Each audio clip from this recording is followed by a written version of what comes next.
Shamus Award, the maiden has won it.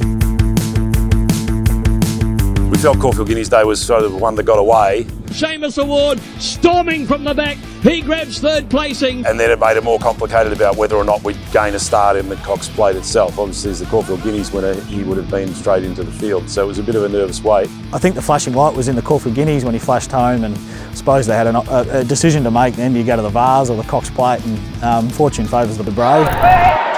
They're away. The 3-year-old with the weight always presents a challenge to find a suitable rider, but Chad was an outstanding apprentice at the time. He'd been riding in great fashion. He had absolutely no problems at all riding the weight. Wide, Shamus Award kicks up and he's going to lead in the Cox Plate. You know, his effort in the Cox Plate to lead all the way, I still remember that. Yeah, he rode a perfect race on him. Into the straight still, Shamus Award and Fiorente going at one another.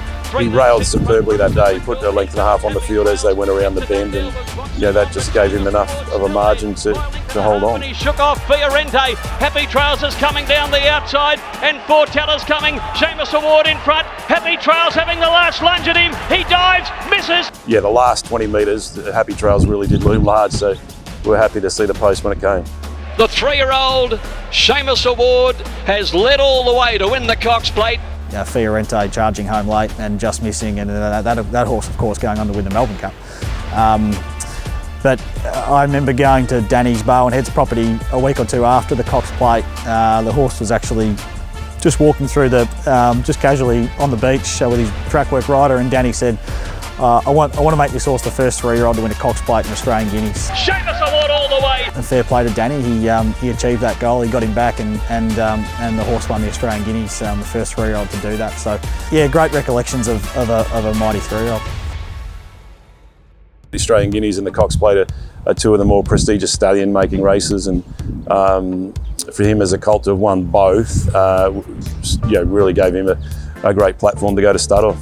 Since his arrival, we've seen 6 Group 1 winners by him. His stakes winners to runners is over 6%. He's one of the elite Group 1 winners to runners stallions in Australia.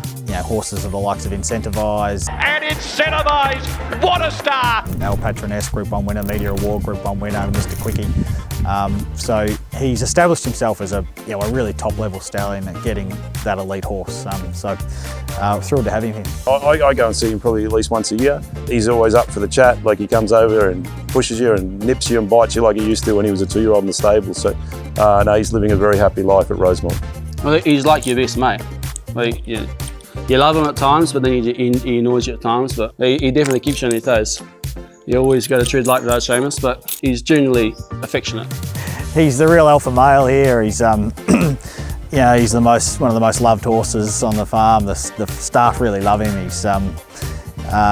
He lets you know he's the boss, but he's also a kind, gentle horse. There's not a mean bone in his body. He's a pretty straightforward horse, cool character about him, and we love working with him.